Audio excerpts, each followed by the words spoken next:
आज हम लोग परिपत्र के बारे में देखेंगे। समीक्षाधिकारी, सहायक समीक्षाधिकारी और पीसीएस के लिए और आईएएस में भी ये आता है। तो इसके पहले हमने सरकारी पत्र और अर्ध सरकारी पत्र क्या है, विशेषताएं, प्रारूप और सरकारी और अर्ध सरकारी पत्र में अंतर को पढ़ लिया है। इसको आप उसमें से जरूर पढ़ेंगे। ओपी गोल्डन एकेडमी पे हमारा चैनल है, उस पे जा करके आप क्लिक करेंगे तो वहां पे वो चैनल खुल जाएगा और वहां से पढ़ेंगे।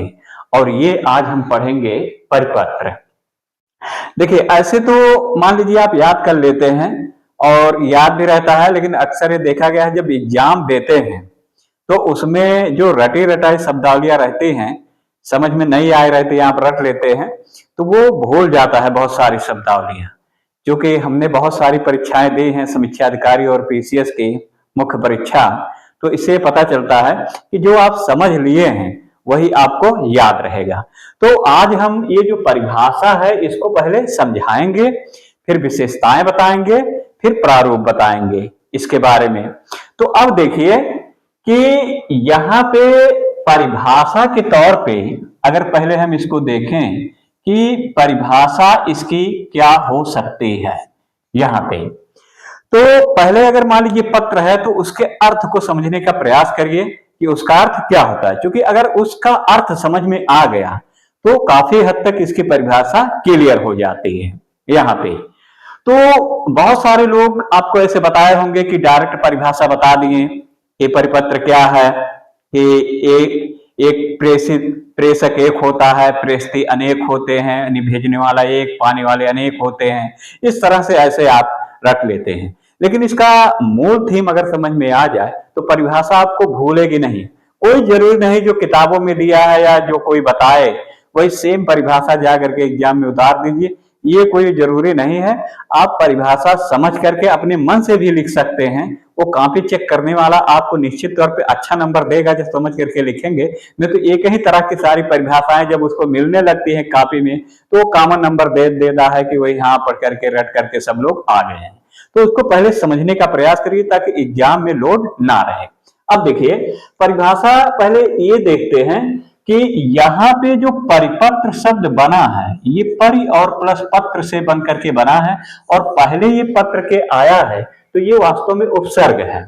और परि का मतलब होता है चारों ओर, चारों ओर, चारों ओर या चारों तरफ। और पत्र का मतलब होता है पत्र, जो पत्र चारों ओर भेजा जाए, इसका अर्थ हुआ वही क्या होता है, परिपत्र होता है। चारों ओर का मतलब कि बहुत सारे लोगों को भेज दिया जाए, बहुत सारे लोगों को भेज दिया जाए, वही पत्र होगा। तो भेजने वाला इसमें एक होगा, यानी प्रेषक होगा, लेकिन पाने वाले बहुत सारे लोग होंगे। जैसे मान लीजिए एक पत्र आपको भेजना है, तो आपने एक पत्र लिखा और उत्तर प्रदेश में 75 जिले हैं और समस्त जिला अधिकारियों को वही पत्र आपने एक ही पत्र कुछ परिवर्तन के साथ भेज दिया, उसमें हम बता रहे हैं अभी क्या है, तो वही वास्तव में परिपत्र हो जाता है। अब देखिए इसे हम साधारण भाषा में बताते हैं। जैसे ये जो प्रेषक होता है, प्रेषक का मतलब होता है पत्र भेजने वाला। प्रेषक का मतलब होता है जो पत्र प्रेषित करता है, जो पत्र भेजता है, उसी को प्रेषक कहते हैं। और पत्र पाने वाला जो होता है, यहां पे पत्र पाने वाला, पत्र पाने वाला, इसी को आप कहते हैं प्रेषिती, इसी को कहते हैं प्रेषिती। समीक्षाधिकारी, सहायक समीक्षाधिकारी में जब आप सारे रूप बनाते हैं तो उसमें भी प्रेषक प्रेषिती का प्रयोग करते हैं। तो देखिए प्रेषक तो इसमें क्या हो जाएगा, एक होता है, लेकिन पाने वाले जो प्रेषिती होते हैं ये अनेक होते हैं। अनेक का मतलब है कि बहुत सारे हो सकते हैं, इसकी कोई संख्या निश्चित नहीं है। अब देख लीजिए एक चीज आपको यह स्पष्ट हो गया कि इसमें जो पत्र भेजने वाला होता है यानी प्रेषक एक होता है, लेकिन पाने वाले एक से ज्यादा होते हैं, या ऐसे भी कह दीजिए कि अनेक होते हैं। अब ये पत्र जो बनता है ये ज्यादातर जो ये सरकारी पत्र आप पढ़े हैं, सरकारी पत्र के प्रारूप पे ही ये बनाया जाता है। यानी परिपत्र। तो इसका मतलब ये हुआ कि सरकारी पत्र की तरह ही इसका प्रारूप बनेगा। एक तो ये निश्चित हो गया। अब इसमें से दूसरी बात ये देख लीजिए कि एक से अधिक किसको, अधिकारियों को भेजा जाएगा। किसको भेजा जाएगा? एक से अधिक अधिकारियों को भेजा जाएगा, या ये विभागों को भी हो सकता है। एक से अधिक विभाग हों, बहुत सारे विभागों को भी भेजा जा सकता है, या कार्यालयों को भी भेजा जा सकता है। ये कार्यालयों में भी ये जारी किया जा सकता है। और ये किसी मंत्रालय, जैसे भारत सरकार के तमाम मंत्रालय होते हैं, ये मंत्रालयों में भी सर्कुलर जारी किया जा सकता है। कोई ये जरूरी नहीं है कि अधिकारी ही सर्कुलर जारी करता है, ये कहीं से भी जारी हो सकते हैं, और जारी करने वाला यही आपका प्रेषक है, पाने वाला जो प्रेषती है। तो अधिकारियों, विभागों, कार्यालयों या मंत्रालयों में ये सर्कुलर जारी हो सकता है, यानी परिपत्र जारी हो सकता है। अब तो इतनी बातें अगर आप जानते हैं तो इसकी परिभाषा बना सकते हैं। अब देखिए, अगर सरकार के माध्यम से कोई अधिकारी या विभाग का अधिकारी या कार्यालय का अधिकारी, मंत्रालय का अधिकारी ये प्रेषित करेगा तो भेजता है, तो भेजने का कारण क्या होता है सर्कुलर? इसका मतलब ये हुआ कि इसमें जो मामले होते हैं वो किससे संबंधित होते हैं? नीतियों से संबंधित होते हैं। किसकी नीतियों से संबंधित होती हैं? सरकार की नीतियां। जो सरकार नीतियां बनाती है, वही नीतियां बनाने के लिए अधिकारी नियुक्त कर देते हैं, और अधिकारियों के माध्यम से ही उस कार्य को, यानी नीतियों का जमीनी स्तर पर क्रियान्वित किया जाता है। जैसे कोई योजना आई या परियोजना आई, पुल का निर्माण हुआ, उसमें देरी हो रही है, उसको और ज्यादा लोगों से, यानी अधिकारियों के पास उसको सूचित करना है, तो ये परिपत्र उसके संदर्भ में जारी किए जाते हैं, यानी ये सरकारी नीतियों से ही संबंधित होता है। तो बहुत सारी चीजें, अब अगर ये आपको पता है तो ये परिभाषा रखने की जरूरत नहीं है, आप इसी में से परिभाषा ही बना सकते हैं। और परिभाषा जैसे ही क्लियर हुई, इसके बारे में समझ लिए, तो आप इसकी विशेषताएं भी लिख ले जाएंगे। तो परिभाषा देखिए अपने मन से बना लीजिए कि परिपत्र क्या होता है या परिपत्र किसे कहते हैं। तो जब कोई सरकारी पत्र एक से अधिक लोगों के पास भेजा जाता है तो वही क्या होता है? परिपत्र होता है। अब इसे और मॉडिफाई करना चाहते हैं तो ऐसे भी कह सकते हैं, जब कोई सरकारी पत्र किसी विभाग के द्वारा या अधिकारी के द्वारा एक से अधिक विभागों, कार्यालयों, मंत्रालयों या अधिकारियों के पास नीतियों से संबंधित मामले में भेजे जाते हैं, वही क्या होता है? वही परिपत्र होता है। और परिपत्र जारी करने वाला एक होता है, लेकिन इसे पाने वाले क्या होते हैं? अनेक होते हैं। इस तरह से इसमें परिभाषा को लिख सकते हैं। अब अगर ये बातें समझ गए हैं, अब हम आते हैं कि इसकी विशेषताएं क्या होती हैं। विशेषताएं यानी जो ये परिपत्र है, इसके विशेषताएं क्या होती हैं। तो विशेषताएं के बारे में हम आपको बताते हैं, और बहुत ही सिंपल लैंग्वेज में इसको याद करिए। कोई बहुत ज्यादा लोड लेने की जरूरत नहीं है कि आप बहुत ज्यादा प्रेशर में आ जाइए, एग्जाम में भी ऐसे आ जाते हैं, तो ये एकदम साधारण याद करिए। अब देखिए, अगर इसकी विशेषता लिखनी है तो पहला तो विशेषता यही डाल दीजिए कि जो परिपत्र होता है ये एक अधिकारियों या विभागों द्वारा भेजा जाता है, जो कि अनेक विभागों या अधिकारियों को ये प्राप्त होता है। या ऐसे कह सकते हैं कि यह पत्र भेजने वाला एक होता है लेकिन पाने वाले अनेक होते हैं, ऐसे भी कह दीजिए। तो इसमें एक से अधिक अधिकारियों, कर्मचारियों, या ऐसे भी लिख दीजिए एक से अधिक प्रेषियों को भेजा जाता है। ऐसे अपने मन से बना देंगे इस तरह से। और दूसरा इसकी विशेषता ये लिख देंगे कि इसमें जो विषय लिखा जाता है, जैसे मान लीजिए एक पत्र आपने भेजा, एक पत्र का जो विषय होता है वही जो समस्त सर्कुलर यानी परिपत्र जारी किया जाएगा वो सबका विषय वही होता है। तो एक बात यह लिखिए कि इसमें जो परिपत्र में विषय सबका एक ही होता है। तो ऐसे भी लिख सकते हैं, इस पत्र में विषय एक ही होता है, एक ही होता है, या एक ही विषय से ये भेजे जाते हैं। दूसरी बात ये होती है जैसे इसमें पत्र संख्या होता है, पत्र संख्या भी सब में वही होता है। तो तीसरी बात लिख देंगे कि पत्र संख्या भी क्या होती है, समान होती है सब में। इसमें तीसरी बात हो गई। चौथी बात अगर लिखना चाहते हैं तो इसमें ये लिख सकते हैं। अब देखिए मान लीजिए पत्र एक ही है और इसमें उत्तर प्रदेश में 75 जिले हैं और सबको वही पत्र भेजा जाना है। तो अगर अलग अलग लिखते हैं तो आप 75 पत्र लिखना पड़ता उत्तर प्रदेश के समस्त जिलाधिकारियों को, क्योंकि 75 जिले हैं, और एक ही लिखना पड़ा। तो इसका मतलब ये हुआ कि इसमें दो चीजों की बचत होगी। एक तो आपको समय कम लगेगा और साथ साथ इसमें धन भी कम लगेगा। तो समय व धन क्या होगा, कम लगेगा यहाँ पे। पांचवी बात ये लिख सकते हैं कि अब देखिए अगर मान लीजिए 75 पत्र भेजे गए तो 75 पत्र को रखना पड़ेगा, लेकिन अगर उसमें से वो सर्कुलर है यानी परिपत्र है तो केवल एक पत्र आप रख लीजिए। तो एक पत्र रख लेंगे तो इसका मतलब वही सारे पत्र हैं, चूंकि सर्कुलर है तो इसको रख रखाव भी आसान होता है। तो ऐसे भी लिख सकते हैं सारे पत्रों में एक रूपता होती है या इसका रख रखाव आसान होता है। रख रखाव आसान होता है, आसान होता है। और एक बात और है कि इसमें जो सारे पत्र होते हैं, सारे पत्रों में एक रूपता होती है।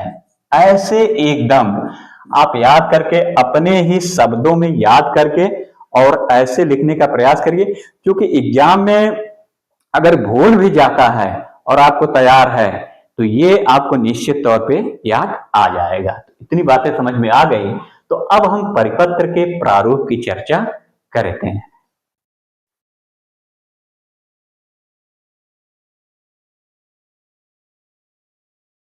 अब देखिए ये आपका जो परिपत्र है इसका प्रारूप है।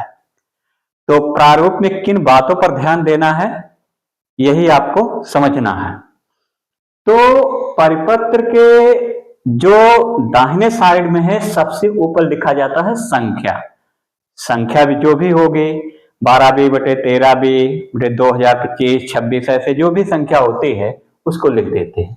अब देखिए ये लाइन जो आएगा यहाँ पे एक एक बारीकी हम इसमें बताते चलते हैं ताकि एक भी नंबर इसमें ना कटे। इस तरह से इसका प्रारूप अगर आ जाए बनाइए कि एक भी नंबर काटने की गुंजाइश ना हो।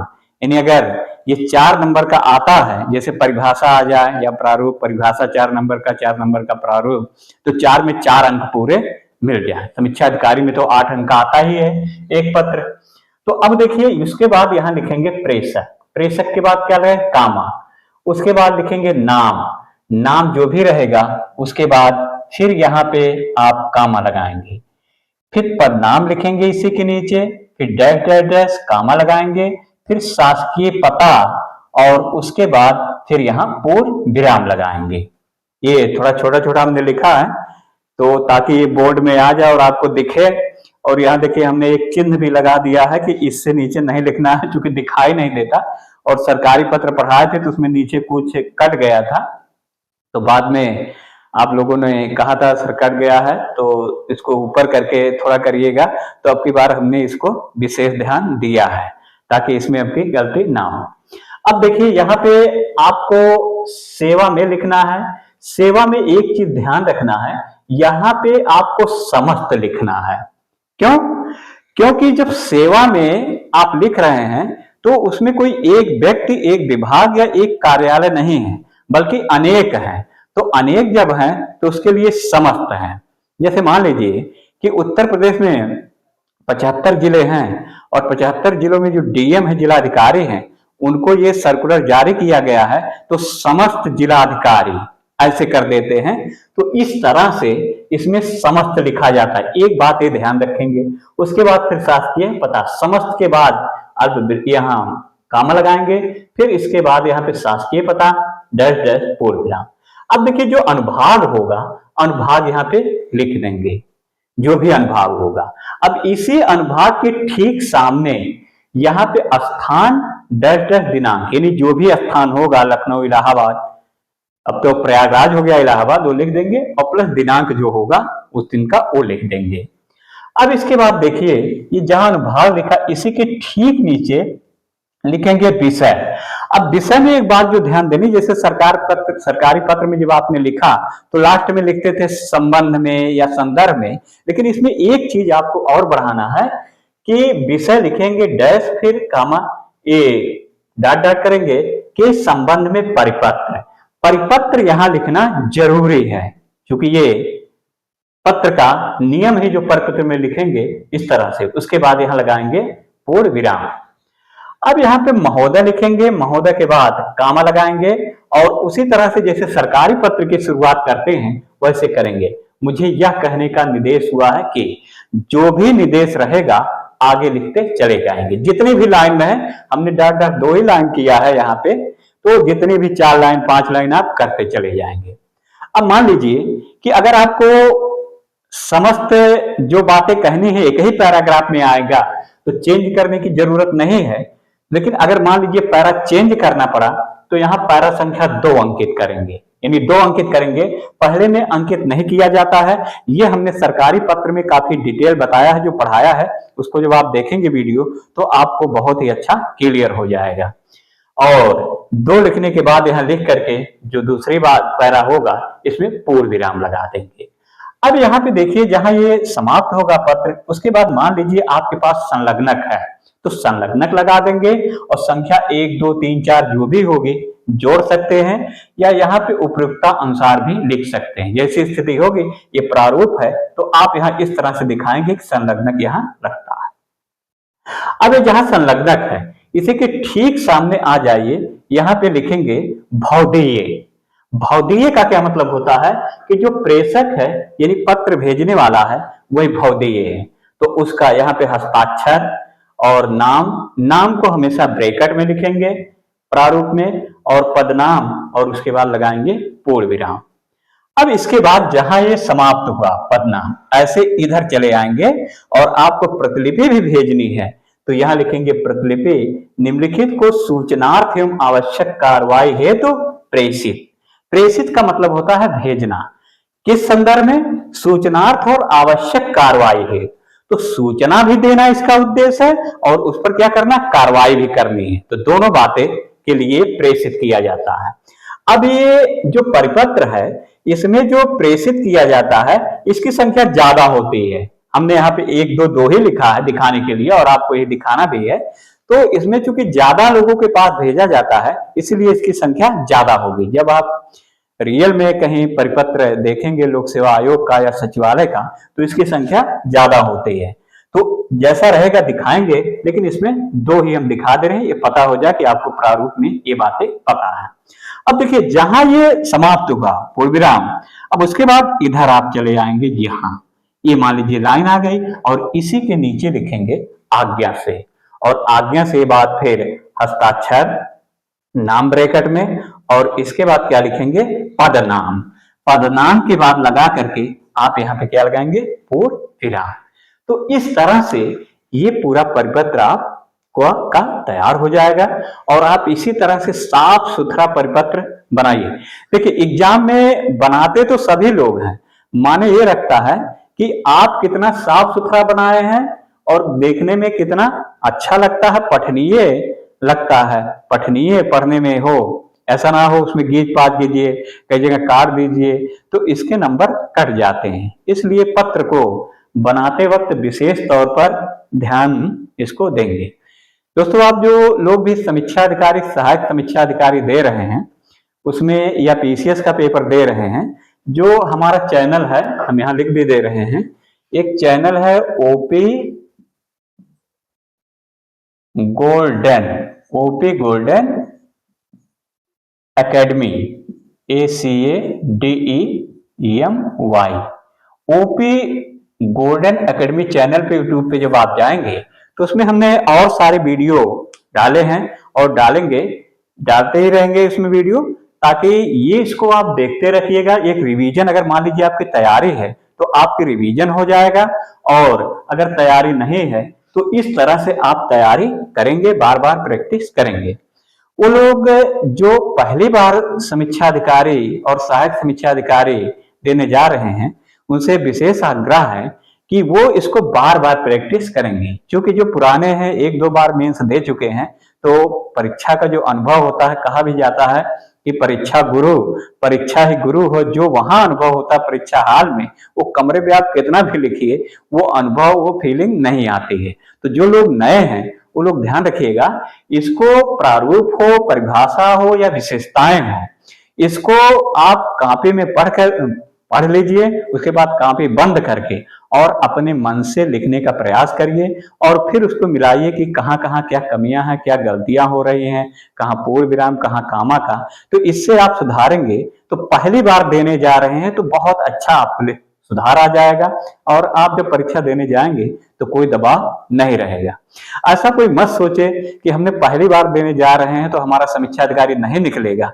ये कोई जरूरी नहीं है कि जो कई बार दिया उसी का निकले, आपका भी निकलेगा। बस पूरी ऊर्जा के साथ और पूरे विश्वास के साथ इसमें लग जाइए।